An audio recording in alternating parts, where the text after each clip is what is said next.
The following is a CNN special report.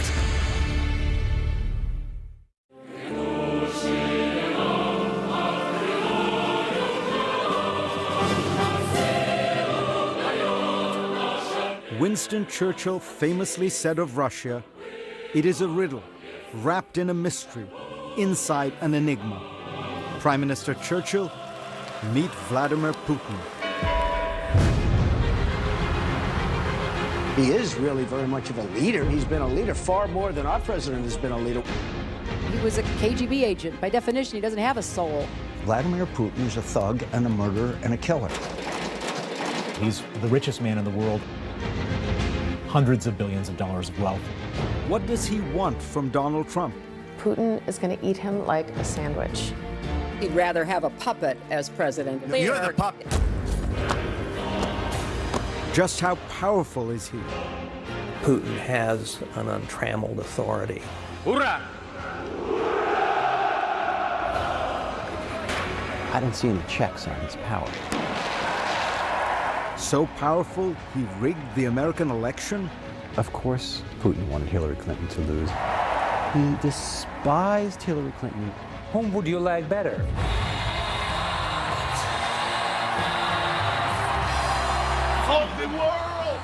While Russia celebrates, Americans ask, what does he want? And is he really the most powerful man in the world? December 5th, 1989. It was a cold night in Dresden, East Germany. And it would change the course of Vladimir Putin's life.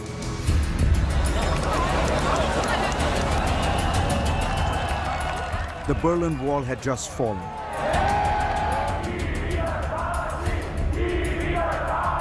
All over East Germany, angry crowds roamed the streets, lashing out at symbols of communist rule.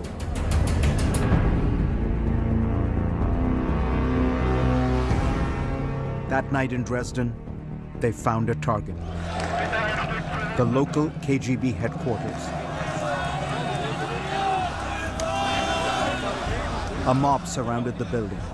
As the hour grew later, the crowd grew larger. Inside, peering through the curtains, was a young KGB lieutenant colonel named Vladimir Putin. He was terrified that they were going to storm the building. Putin was a junior officer, but the boss was away. He was in charge. The Berlin Wall had come down, police weren't going to help, and he called for instructions. Desperate for help, Putin dialed KGB headquarters in Moscow, over and over again. Finally, one official told him simply, Moscow is silent. And I think it felt like a deep betrayal to him. Vladimir Putin was on his own. He went down into the bowels of the building and fired up the furnace.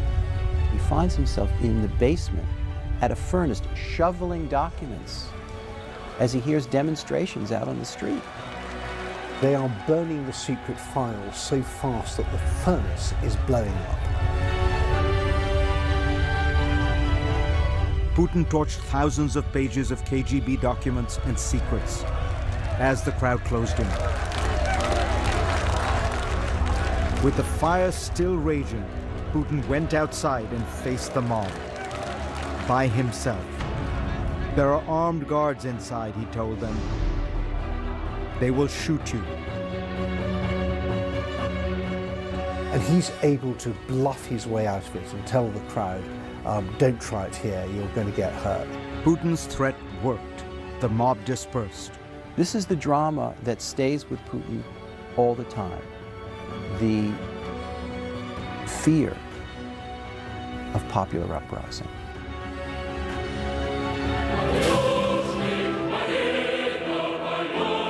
Vladimir Putin quells that fear with absolute control. This is what control looks like.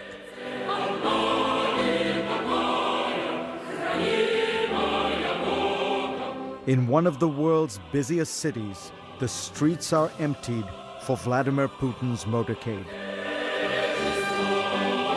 12 million people simply disappear on Putin's inauguration day.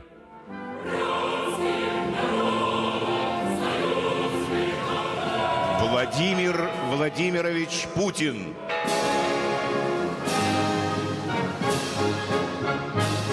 The event was perfectly produced for Russian television. Every detail flawlessly planned.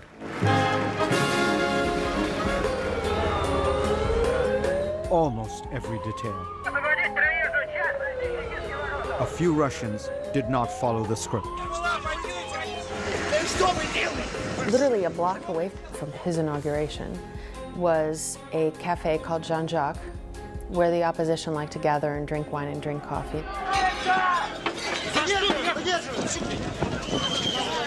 And the riot police descend on the cafe and start arresting people sitting at their tables outside, turning over tables, breaking cups and plates.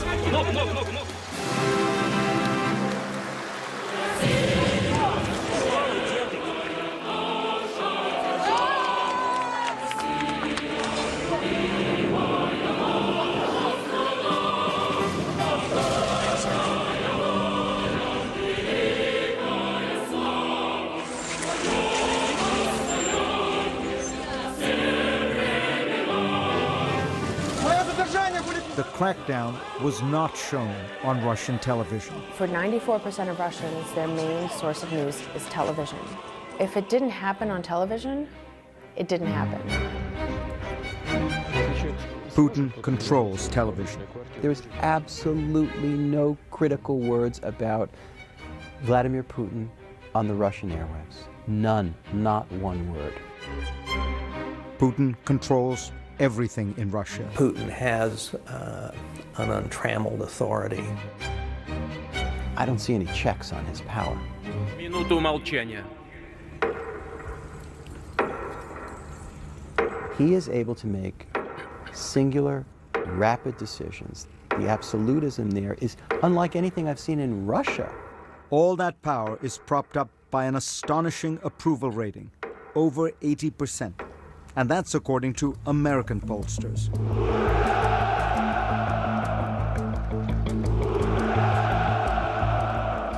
Donald Trump wins the presidency. But when the United States elected a new president, it looked like Russia had fallen for a new leader. Победа Трампа будет праздник для всего человечества. There were toasts all over Moscow, За победу Дональда Трампа. at the parliament known as the Duma, on talk shows, Они молодцы. and at bars. We are the champions of the world. But one man seemed utterly unsurprised by Trump's victory. He's happy to take credit. And that means that he won the US election. The man who is simultaneously president of Russia and in charge of the United States. Mr. Putin? Trump impersonators are everywhere in Russia.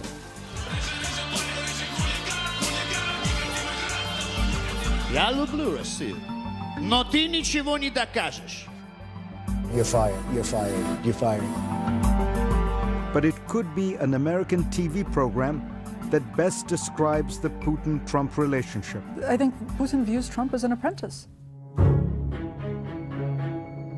At the heart of all this are some deadly serious questions. Does Vladimir Putin have some kind of hold over Donald Trump? Did he tamper with the American elections? I tried to ask him. Mr. Putin did not agree to answer my questions, but his closest aide, Dmitry Peskov, did. The answer is very simple, no. You're humiliating yourself, saying that a country can intervene in your election process. America, a huge country, the most powerful country in the world, this is simply impossible. We will get at the truth of all this, but to do that, we need to go back to the final days of the country Vladimir Putin loved. I think that down deep in Putin, there is this sense of extraordinary humiliation over the collapse of the Soviet Union. Because it wasn't just the Soviet Union, it was the Russian Empire. Putin returned home from his KGB posting in 1990 to a country he did not recognize. The USSR had been transformed by Mikhail Gorbachev and his policy of openness, known as glasnost. A lot of things happened very quickly. Big Mac is Big Mac. Coca-Cola, Coca-Cola. A romance with things Western.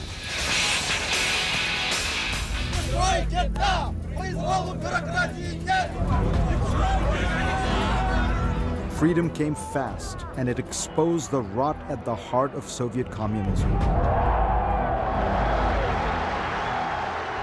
Across the Soviet Union, hundreds of thousands of people began demanding democracy and national independence. It was once again what Putin feared most.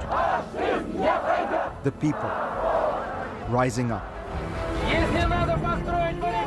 And finally, the people won. Tonight in Moscow at the Kremlin, the red flag of the failed Soviet Union at last came down, and the flag of Russia rose. 300 years of history erased. Soviet institutions like the KGB simply ceased to exist. Vladimir Putin views the breakup of the Soviet Union, as he said himself, to be the greatest geopolitical tragedy of the 20th century. It was a traumatic time, and it sparked a profound change in Vladimir Putin. He became a politician, deputy mayor in his hometown of St. Petersburg. It was not a big job, but Putin clearly had big dreams.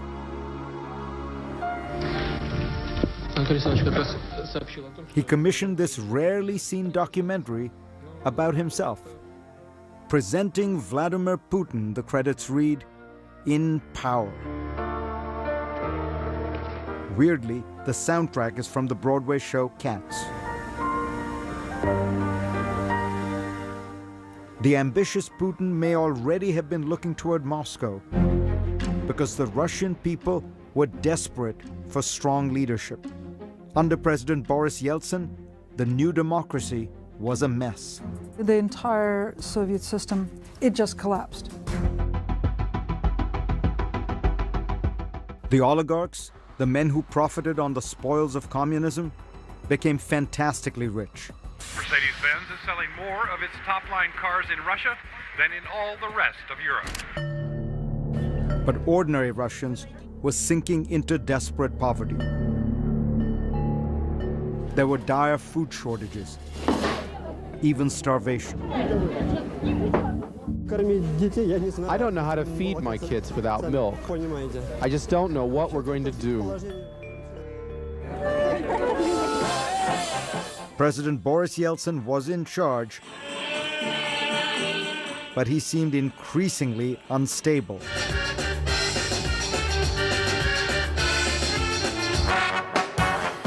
He is drinking. He's barely being propped up. Russians began calling for a new leader. They were tired of the embarrassments of Yeltsin. Waiting in the wings was Vladimir Putin. He had taken a job in Moscow in the Kremlin hierarchy, and he had risen through the ranks with lightning speed. From city bureaucrat to Kremlin superstar. He had just become acting prime minister when it became blindingly clear the country needed a new president. So when Yeltsin was ready to topple over, and they settled on Putin because they knew that Yeltsin could retire and not be put in jail. Boris Yeltsin was notoriously corrupt, but Kremlin power brokers wanted to protect him. So the deal was made. The deal was made.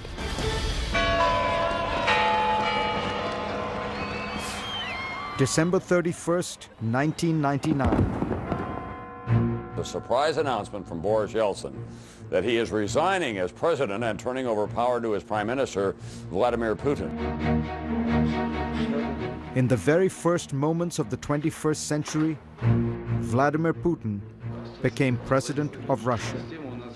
His first words: "We live in a competitive world, and we are not among its leaders." And right away, Putin began to change his country. He joined soldiers on the front lines of the war in Chechnya. He reassured Russians that better times were ahead. I think we'll get paid and we'll have work. The country quickly fell in love with Vladimir Putin. The #1 song in Russia was called "A Man Like Putin." He's just very, he's beautiful man, you see?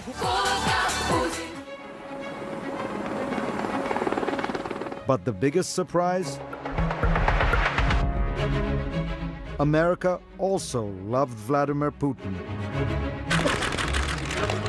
President George W. Bush thought he'd found a kindred spirit. I looked the man in the eye. I found him to be very straightforward and trustworthy. I was able to get a sense of his soul.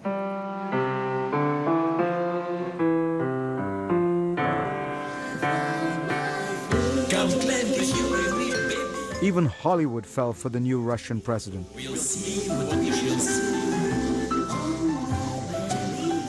I'll bring my boat with me. He bonded with stars at a charity dinner.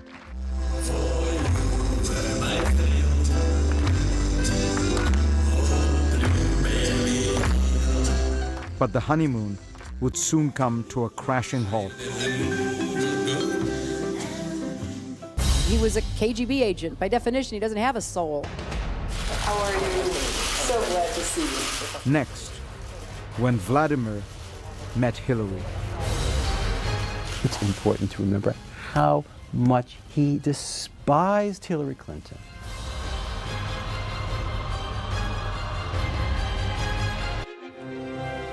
How many times will she leave her mark? How many ways will she light up the world? This is the woman.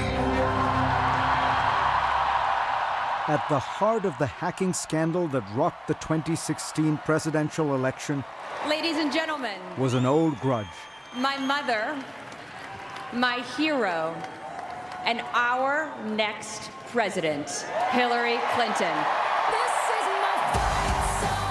It went beyond ideology. It was personal. Vladimir Putin was not a fan of Hillary Clinton. Of course, Putin wanted Hillary Clinton to lose. He hated Hillary Clinton. Prime Minister, we have a lot of problems in that. The tension between the leaders had been brewing for years. In 2001, another American leader, George W. Bush, vouched for Putin. I was able to get a sense of his soul. But on the campaign trail in 2008, Hillary had a different take. I could have told him he was a KGB agent. By definition, he doesn't have a soul. I mean, this is a waste of time, right? Recently, Mrs. Clinton said that you, as a former KGB agent, by definition, can have no soul. Putin's reply? Statesmen shouldn't be guided by their hearts, they should use their heads. Clinton had a lot of tough words for Putin over the years. He's a very arrogant person to deal with. We have to stand up to his bullying. He is somebody who will take as much as he possibly can. But it was what happened in 2011 that marked a point of no return. It began with the Arab Spring protests early that year. The kind of popular uprising that Putin dreaded. He begins to see himself through the eyes of Hosni Mubarak. Mubarak of Egypt was facing prosecution. Syria's Bashar al-Assad was on the ropes. Libya's strongman Muammar Gaddafi met a particularly gruesome fate. Brutally killed after begging for his life. Putin may have feared the same bloody fate for himself.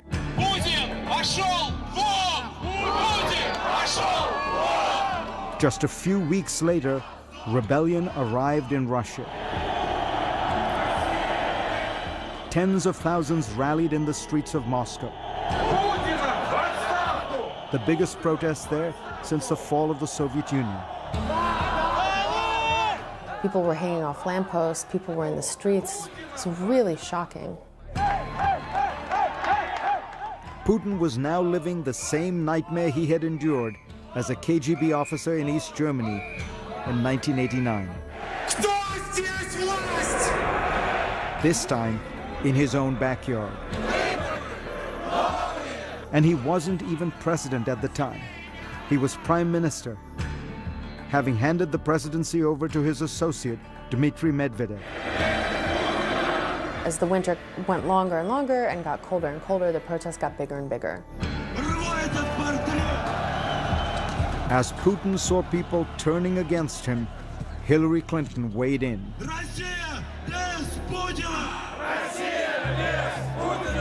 The Russian people, like people everywhere, deserve the right to have their voices heard and their votes counted. When Putin hears something like that, I imagine he hears Bush talking about Saddam Hussein. He hears that as they're coming for me. There he goes! They're trying to drive me from power. What the hell do you know about my people and whether they deserve to have their voices heard? Like, I'll tell you if they should have their voices heard. Russians had a lot of reasons to be angry. Владимира Путина на должность президента страны. That fall, it was announced that Putin would run for president again, for a third time. That meant he could potentially rule Russia until 2024. Some people said, oh my God, I'm gonna die with this guy in power. A few months later, the elections for Russia's parliament were a farce. We do have serious concerns about the conduct of the elections. Hillary Clinton called out the election rigging. I don't think she realized quite how badly that was going to go down. With his back against the wall,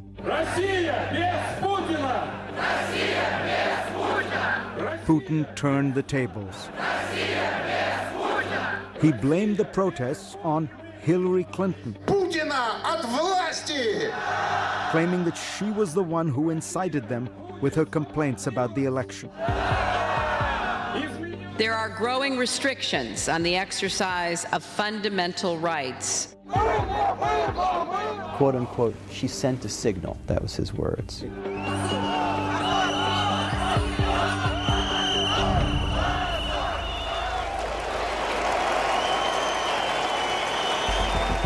Putin's strategy propelled him to victory.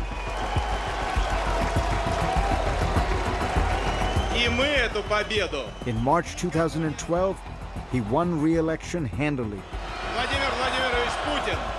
fighting back tears after a tense fight to maintain his power. Мы показали, что нам действительно никто ничего не может навязать. He may have won the day,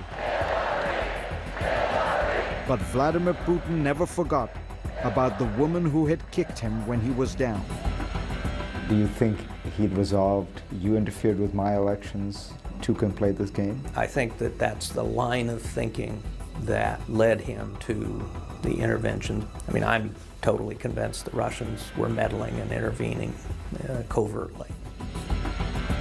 U.S. intelligence concluded that Putin personally ordered a campaign to influence the American election, in part because he holds a grudge for Clinton's comments in 2011.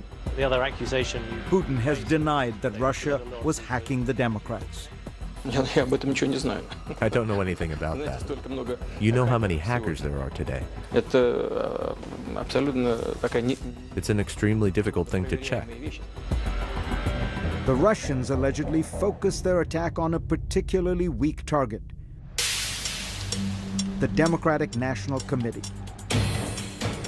You could have broken into the DNC with a can opener. This took less work to get into the DNC's computer systems than it took the Watergate burglars to get into the DNC offices back during the Nixon campaign. More than 1,900 emails released. In the middle of a tight race, The leak revealed transcripts from some embarrassing emails mysteriously leaked from the Clinton campaign were all over the news. WikiLeaks has released a new batch of Another stolen round emails. of stolen emails. The Clinton campaign knows this could be a This latest leak, pretty much a Trump dream come true. Donald Trump was delighted by Clinton's misfortunes. Russia, if you're listening, I hope you're able to find the 30,000 emails that are missing. Donald J. Trump will become the 45th president of the United States, defeating... In the end, America's election went Putin's way. I've just received a call from Secretary Clinton. Hillary Clinton was quite negative about our country and her attitude. It wouldn't be bad to get along with Russia, right? It wouldn't be bad. And to the contrary, the other candidate, Donald Trump, was saying that we have to find some understanding. When people like me, I like them. Even Putin. Whom would you like better? This is not the outcome we wanted. Hillary Clinton suffered one of the most shocking defeats in American history. I know how disappointed you feel because I feel it too. At least in part, some observers say, because of the alleged hacking operation.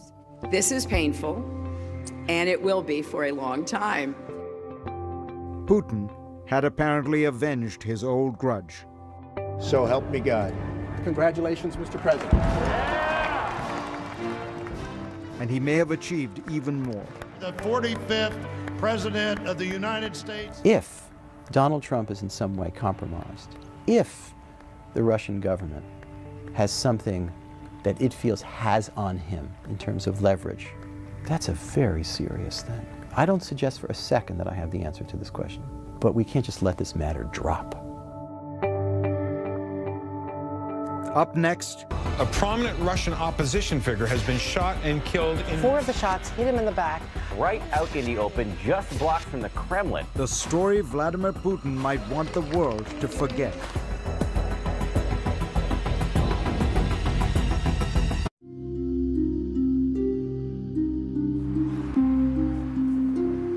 February 27th, 2015. Nearly midnight. A man and woman walk across the Bolshoi-Moskovetsky Bridge, right next to the Kremlin, a highly monitored area littered with surveillance cameras. All those cameras, but amazingly, this grainy, faraway video is the only footage that exists of a critical moment in recent Russian history. Inside the circle of what a Moscow TV station purports to be Boris Nemtsov and his girlfriend. Nemtsov was, of course, the well-known Russian opposition leader who led the protests in 2011. The station says that while this snowplow hides the two from camera's view, Nemtsov was killed, shot 4 times in the back. A prominent Russian opposition figure has been shot and killed in... 4 of the shots hit him in the back. Right out in the open, just blocks from the Kremlin. So, who murdered Boris Nemtsov? Это позорное явление. Трагическое и позорное. Vladimir Putin condemned the killing, calling it shameful and impudent. And 5 Chechens are currently on trial for murder, but the court case plods along. In the meantime, doubts remain. The assassination was extremely professional. Russian-born journalist Julia Yoffe says that only one group could be that professional. Nemtsov's girlfriend, who he was walking with, didn't realize he had been shot until the car was already driving off. It was quick and professional, and nobody has that kind of training outside the government. Senator John McCain takes it one step further. Vladimir Putin is a thug and a murderer and a killer and a KGB agent. He had Boris Nemtsov murdered in the shadow of the Kremlin. This is personal insult. This is a lousy behavior from a politician. That is Putin's top aide and spokesman, Dmitry Peskov. It's nonsense. It's nonsense. There is nothing to comment on. Over the course of Putin's time in power, his regime has been accused of involvement in the deaths of many of its critics, including the journalist Anna Politkovskaya and the former KGB agent Alexander Litvinenko. The scholar of Russian studies, Stephen Cohen, responds. There's not a shred of evidence, there's not a single fact to sustain these allegations, but they take on a kind of folklorish reality. Тут господин Путин сказал. The allegations that Putin might have played a role in Boris Nemtsov's murder may stem in part from the evidence that Nemtsov had been accumulating against the president. Nemtsov was about to reveal information that would prove Russia's involvement in the conflict in Ukraine. That Ukraine report was released a few months after Nemtsov's murder. But there was an earlier Nemtsov report published in 2012 that also was embarrassing for Putin. It claimed the president had 43 planes, 15 helicopters, and 4 yachts at his disposal, including one super yacht. Then there are the palaces.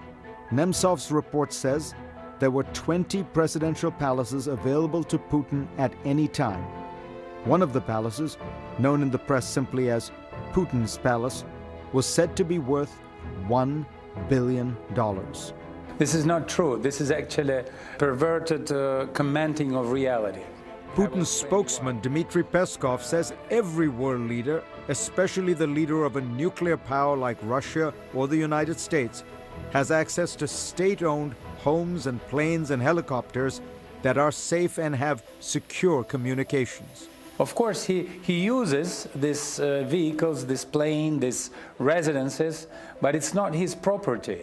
The rumors about his wealth, the rumors about the palaces, has nothing to do with reality. It's just lies. The rumors of Putin's wealth, well, some of them are simply staggering. And some people, including myself, believe that he's the richest man in the world or one of the richest men in the world. Bill Browder was once the largest foreign investor in Russia. Now he's one of Vladimir Putin's toughest critics. We talked in 2015. You really think Putin is the richest man in the world? I really think that. And I'm not just saying that crazily. Estimate his net worth. 200 billion. Really? I believe that it's 200 billion. That would make Putin almost 2.5 times wealthier than the man whom Forbes says is the world's wealthiest, Bill Gates. All these rumors, all these accusations about billions and billions of dollars as his fortune, this is not true. Don't believe in that. He's got nothing. He's got what he writes in his personal financial declaration every year. Putin's most recent financial declaration says that he personally owns less than half an acre of land, a roughly 900 square foot apartment, and a 200 square foot garage, into which maybe he puts the vehicles listed in that document. A vintage Russian sedan, a Russian 4x4, and a trailer like this one. The document does not say how much Putin has in the bank or in investments. Top U.S. Treasury official Adam Zubin talked to the BBC. I'm not in a position to give you figures, but what I can say is that he supposedly draws a state salary of something like $110,000 a year. That is not an accurate statement of the man's wealth. But if Putin was getting rich, he surely wasn't the only one in Russia. Take this statistic. In 1996, when Putin had just moved to Moscow and begun his climb to the top, there were no billionaires in all of Russia. By 2014, Russia had 111 billionaires, according to Forbes. And while Moscow now has multiple Bentley dealerships to satisfy its bevy of billionaires, the average wage in Russia is less than $450 a month. That's lower than the average wage in China, according to Stratfor.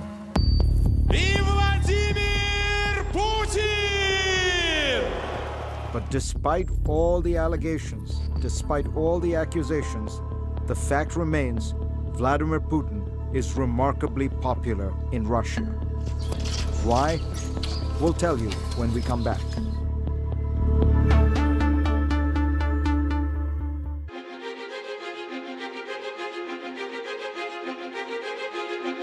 The most powerful man in the world is also the most popular. Vladimir Putin's approval rating has soared as high as 86% in recent years. Consider that American presidents are happy when they break the 50% mark.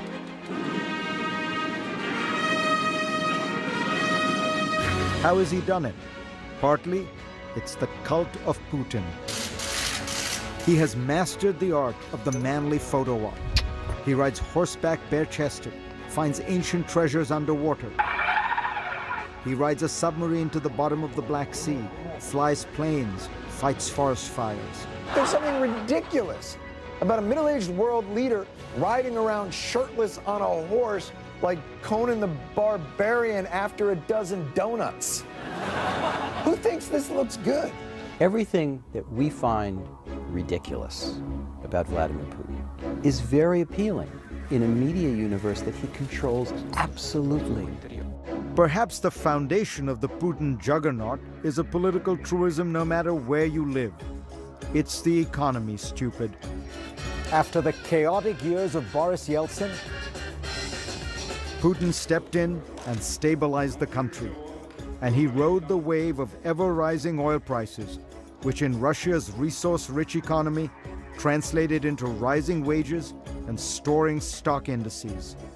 Then, in late 2014, the party stopped. Oil prices slumped, and soon after came Western economic sanctions. Vladimir Putin has navigated hard times well. He has slashed social spending, implemented an austerity program, allowed the ruble to fall, and his central bank has kept inflation in check. Putin is a fiscal conservative.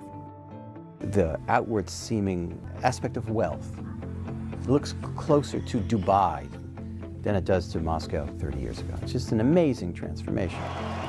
Add to the economics Putin's secret sauce, nationalism. And it surged in 2014 after an invasion that shocked the world. Bigger nations must not be allowed to bully the small. Vladimir Putin grabbed a piece of Ukraine for Russia. The West was horrified. That's the sort of thing that Adolf Hitler did in the 1930s. We thought those days were gone. But it all looked very different through Russian eyes. I have never met a Russian who accepted the notion of Ukraine as a totally separate state. Of course, many Ukrainians deeply resented the invasion. But not Russians. They see it as the revival of a deep sense of power and national destiny. Putin has given them their pride back. Russia is once again a great power.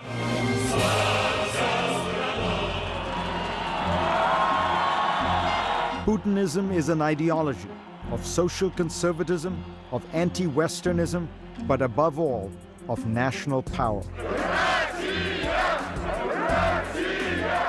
Putin might say he has made Russia great again. Sound familiar? We will make America great again. USA!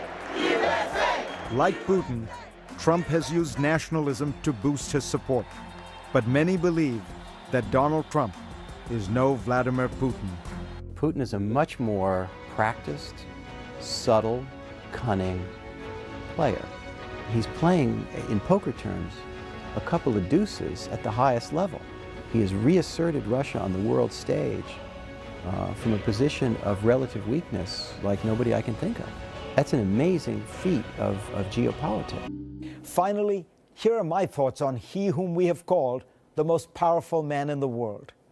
First, let me explain the title. The United States, and China for that matter, are more powerful countries than Russia, of course, but the power of a head of state is determined both by the country's strength and the capacity he or she has to exercise that power unilaterally, unconstrained by other institutions, parties, or political forces. And combining those two metrics, it's easy to see why Vladimir Putin rises to the top. He has created what he calls a vertical of power unlike any we have seen in other great nations.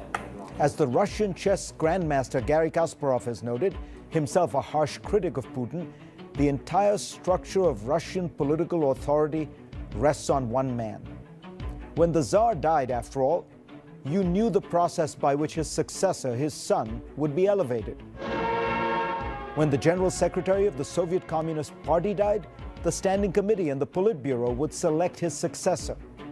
But when Putin dies, I almost said if, what will happen? No one knows. To understand Putin, you have to understand Russia. The last 100 years for that country have seen the fall of the Tsar, the collapse of democracy, the Great Depression, World War II with its tens of millions of Russian dead, Stalin's totalitarian brutalities, the collapse of communism, the breakup of the Soviet Union, Boris Yeltsin's years of chaos and corruption, and then comes Vladimir Putin, who ushers in almost 2 decades of stability and, in popular perception, rising standards of living and increasing prominence and respect in the world. Да здравствует Россия! Respect is important. Russians have immense national pride. Russia is, after all, the largest country on the planet, 48 times larger than Germany. It encompasses 11 time zones and straddles Europe, Asia, and the Middle East. It is also a rich country, containing some of the largest deposits of raw materials, from oil and natural gas to nickel and aluminum. Culturally, it has often thought of itself as the third Rome, preserving Christianity even as Rome and Byzantium fell to the barbarians. Putin understands Russia, but he also understands the world. He's not foolish enough to make a frontal assault on America or Europe. He knows how to use power asymmetrically, with cyber tools and disinformation. He understands the vulnerabilities of free societies, their internal divisions and discord, and their gaping openness. He understands the fragility of institutions like the European Union and NATO, and ideas like integration and diversity. In other words, Vladimir Putin understands us very well. The question is, does Donald Trump really understand him?